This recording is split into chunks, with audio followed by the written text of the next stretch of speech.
Olá, bom dia. Não, esqueça, cara. Sem marca temporal, né? Vamos lá. Pode ir?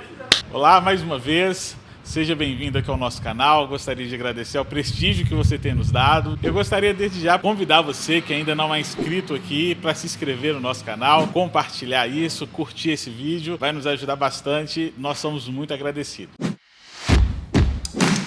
Nós vamos conversar hoje sobre uma literatura fantástica, um livro chamado O Totem da Paz. Esse livro ele foi escrito pelo Don Richards em 1974. Ele chega no Brasil em 1978 pela editora Betânia. Um livro de fácil leitura, de fácil compreensão, muito agradável. É uma literatura missiológica e ela também trata de antropologia cultural, porque ela refere a como que o evangelho chega em uma outra cultura. Essa cultura que nós vamos tratar aqui é o povo Sauí. Esse povo Sauí fica na Nova Guiné, próximo, para você se situar, é próximo à Austrália e à Indonésia. É um arquipélago de ilhas que compõe aquela região e em uma dessas ilhas está o povo Sauí. O povo Sauí que tem características muito peculiares, porque embora aquela região tenha sido descoberta nas grandes navegações há vários séculos, eles permaneceram praticamente intactos até o século XIX, século XX. Então havia muito pouco contato de outras pessoas, de outras regiões com aquela cultura. Eles conheciam, chegavam algumas pessoas dessa tribo, tinham até algumas ferramentas como facão, mas era pouca gente. Esse momento da história que o Don Richard chega lá é pouco antes de uma retomada daquela região por mineradoras e um crescimento econômico que muda completamente o característico daquele local. Antes disso, então, chega o missionário Don Richard com sua esposa e seu filho recém-nascido, ele tinha poucos meses de idade, para fazer esse trabalho de evangelização. Vamos lá, vamos conversar um pouco sobre a cultura do povo Sauí. O povo Sauí, eles são um povo de muito conflito. Os guerreiros, eles aprendem a conquistar as coisas pela vontade e pela vingança. A força e a vingança são coisas muito presentes entre os Sauís, tanto da tribo Sauí com outras tribos ou os conflitos internos. Os conflitos internos geralmente são resolvidos à base de violência. E essa é uma das marcas deles. Outra marca que nós temos na cultura Sauí é um culto à traição. A traição é muito incentivada lá, a matança por meio da traição. Então, o que é uma pessoa prestigiada entre os Sauís? É uma pessoa que conquista a amizade de alguém, faz com que essa pessoa se torne confiável a ela, e quando essa pessoa está bem à vontade, quando essa pessoa já se encontra bem receptiva, bem recebida, ele vai lá e mata essa pessoa e come ela. Isso é muito interessante. É ritual antropofágico. Esses rituais antropofágicos, eles não são relacionados somente com o canibalismo, que é ter o ser humano na sua dieta, mas é a ideia de que, em determinadas situações, se alimentar do seu inimigo vai trazer para você algum tipo de glória, de característica, até mesmo um tipo de força que o inimigo tinha, e você vai conquistar essa força, essa glória, esse prestígio, se alimentando da carne do seu inimigo. E eles faziam isso por meio da traição. A traição era muito importante para eles, que é uma coisa que completamente diferente da nossa cultura, digamos assim. Uma outra questão interessante da cultura Sauí é a infância. As crianças Sauís, elas são incentivadas pelos pais a serem desobedientes e pirracentas. Se a criança não for pirracenta, ela não consegue o que quer. Os pais incentivam isso porque isso é a marca do guerreiro Sauí, que é aquele que vai, por meio do conflito, por meio da sua força, conquistar o que quer. Então os pais incentivam isso nas crianças desde pequenas. Uma outra marca interessante também é que a pessoa na família de maior prestígio é a sogra. A sogra, ela ocupa na cultura Sauí uma posição de muito prestígio, a ponto de, se a sogra pede alguma coisa pro genro, é um crime extremamente hediondo não cumprir a vontade dela. E isso acontece provavelmente porque, como a amizade é uma relação de conflito, é uma relação de suspeita, se uma pessoa é seu amigo, ela pode tá querendo te matar, eles têm um ditado que é engordar com a amizade preparando para a matança. Então, a amizade tem essa desconfiança toda. Então, a sogra, que é a pessoa que deu uma filha para o guerreiro, essa pessoa ocupa um papel de prestígio muito grande na resolução de conflitos, na questão daquilo que a cultura chama até algo próximo ali da noção de lei que nós temos hoje em dia. Pois bem, agora a gente vai conversar um pouco sobre o ministério do Don Richard lá, o início do ministério. O início do ministério dele foi bem diferente para as duas culturas. Eles são canadenses ou americanos, não lembro agora, mas eu sei que eles são da América do Norte, e eles chegam lá numa região completamente diferente, uma região tropical, uma região que lembra o que é o Pantanal no Brasil. Uma região de lagos, de rios, de uma diversidade cultural extremamente diferente daquela que o Dom Richards e sua família tinham contato na América do Norte. O tom de pele também destoa, eles são claros, a esposa loira, e isso faz com que os sauís os enxerguem como completamente diferentes, e vice-versa. Nessa cultura, o homem branco, mulher branca, eles eram chamados de Tuan e Niônio, que eram as caracterizações que se dava, o vocábulo designado para essas pessoas dessa cultura tão diferente. Quando Dom Richard chega lá, ele consegue se instalar numa aldeia sauí, ele monta então ali a sua casa como a dos demais, uma casa de sapé, algo parecido com a orca brasileira em partes, porque ela é feita na parte superior das árvores, ela não era feita rente ao chão. E lá tem muito inseto, e uma característica interessante do livro é que eles preferiram, depois de algum tempo que eles estavam ali, as aranhas e as lagartixas, porque elas comiam as baratas e os pernilongos. E aí eu gostaria que você se colocasse nessa situação. Imagina você numa selva, morando numa casa de madeira, com uma série de insetos. Você preferiria conviver com aranhas e lagartixas ou com baratas e pernilongos? É uma dúvida interessante. Haviam outros insetos ali, como ratos, cobras, sapos, que de vez em quando fazia algum tipo de visita a eles, até por causa da dispensa e o tipo de alimento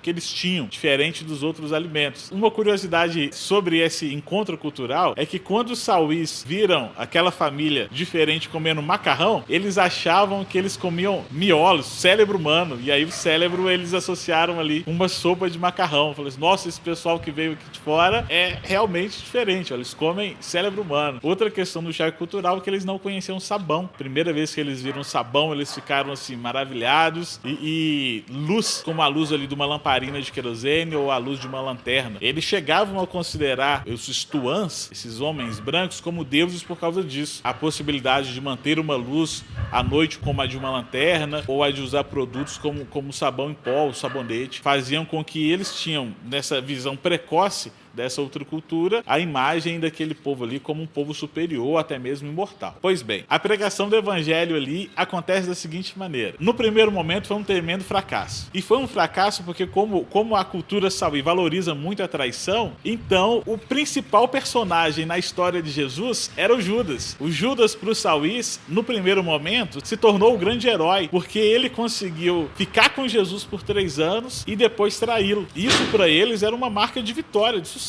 Dom Richard, ele conta em seu livro que ele ficou desanimado, ele chegou a ter um pouco ali de desespero porque ele não via saída, porque ao mesmo tempo que ele pregava e no lugar de Jesus ser bem recebido, Judas era bem recebido, o contato próximo das aldeias, por causa da chegada dele, fez com que o conflito naquelas aldeias aumentasse, e com o aumento do conflito naquela região, o risco de guerras tribais acontecerem por causa da chegada dele foi muito grande. Foi aí que ele nesse momento de interrogação do seu ministério, ele pensou em realmente se retirar daquele local, ir para o interior da selva e tentar um trabalho com alguma outra tribo. Agora ele já conhecia um pouco mais da língua, tinha um pouco mais de facilidade. E aí ele faz essa proposta para as tribos que estavam próximas dele, que ele, se não conseguisse resolver a questão da violência, ele ia ter que ir embora. E as tribos reconheciam no Dom Richard essa pessoa diferente, que trazia também alguns equipamentos bacanas, como por exemplo, eu falei, o facão. O facão era uma coisa muito preciosa para eles. Facão na cultura sauí, nesse momento da história, era uma peça que facilitava o trabalho de uma forma impressionante, muito mais do que eles conseguiam manusear e possuir. Então, ter ali um homem branco próximo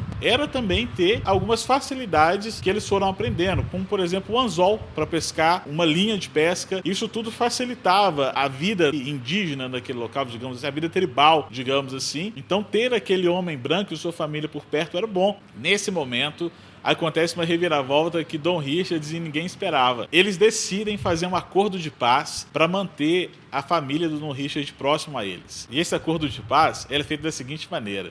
Uma tribo pega uma criança e entrega para outra tribo. vice-versa. Essa criança, ela é chamada de Tarop, não sei como é a pronúncia, mas essa criança, ela é uma oferenda de paz. E aí, quando essa criança vai para outra tribo, a outra tribo se compromete a criar e cuidar daquela criança. E enquanto essa criança estiver viva, as duas tribos não podem entrar em conflito uma com a outra. Essa criança como oferta de paz foi uma analogia usada pelo Dom Richards para a pregação do Evangelho. Ele usa a história de Jesus para mostrar que Jesus é a criança que Deus ofereceu ao mundo como uma oferta de paz. Jesus é a criança que é essa oferta de paz. Ele usa esse texto de Isaías para mostrar que Jesus é a criança que é a oferta de paz de Deus para o mundo. E isso faz com que aquele povo comece a enxergar a história de Jesus de uma maneira diferente. Judas, no lugar de herói, agora se torna pior que um traidor, porque o Judas não poderia ter entregue Jesus enquanto Jesus, que é a oferta de Deus, estivesse viva. Então Judas, ele deixa de ser o herói da história e se torna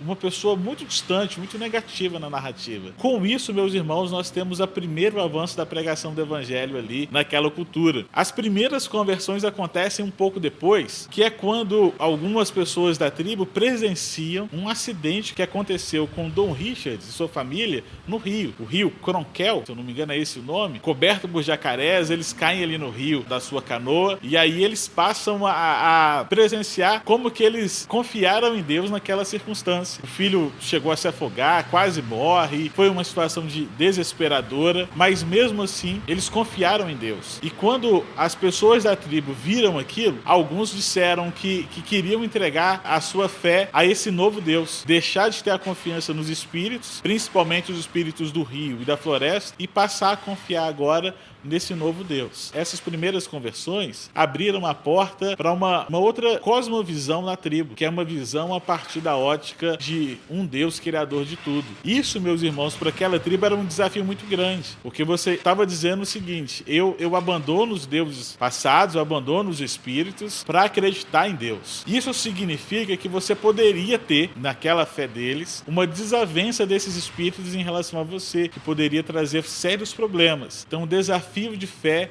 era um desafio muito importante, um desafio realmente capaz de mudar toda a vida daquela pessoa em relação à cultura que ela estava. Mas a grande reviravolta mesmo, para que o Evangelho se instaurasse de fato, a cultura cristã conseguisse chegar naquele local, foi um episódio envolvendo um ritual chamado Aumamai.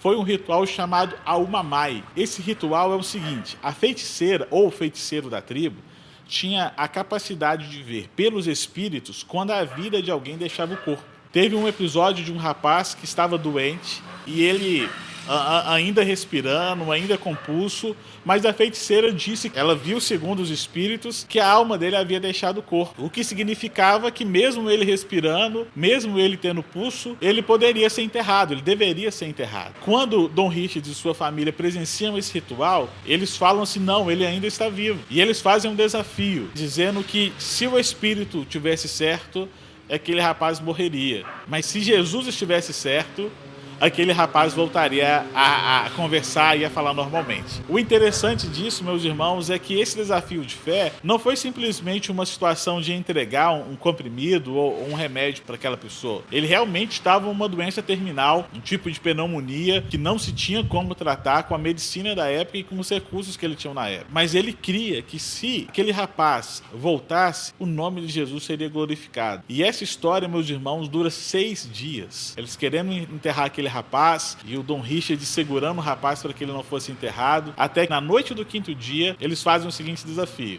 beleza, nós vamos esperar a respiração dele terminar. Nós estamos tranquilos por isso, porque a feiticeira tinha falado que um espírito havia comido a alma do rapaz. Então, para que não houvesse mais conflitos, nós vamos esperar ele parar de respirar. Nessa noite, meus irmãos, o rapaz acorda, conversa e se alimenta.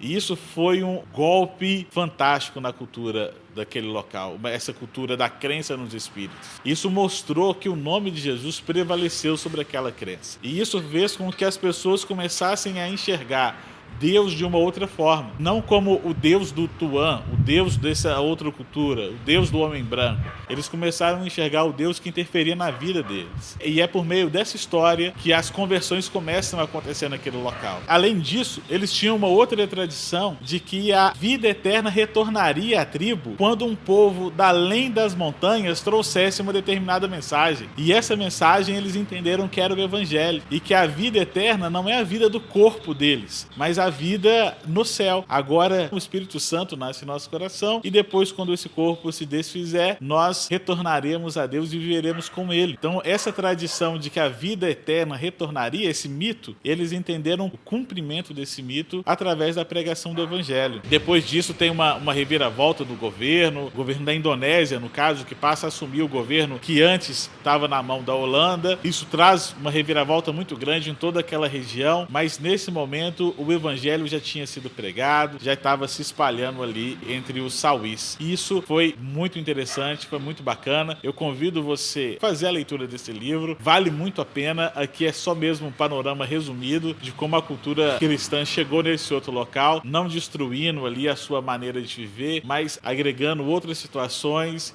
e agregando também a nossa fé. E o curioso dessa história, irmãos, é que além disso, essa cultura ela desapareceria se não fosse essa intervenção, porque poucos anos depois da chegada do cristianismo entre os sauís, vieram mineradoras, vieram pessoas explorando os recursos naturais da região, eles mudaram por completo aquela região. Entre os sauís e próximo a eles já havia essa aproximação com o homem branco que deu a eles uma vantagem para que eles pudessem continuar o seu desenvolvimento ali naquele local. Muito bacana, vale a pena a leitura desse livro, eu indico ele para você. Boa leitura e até a próxima.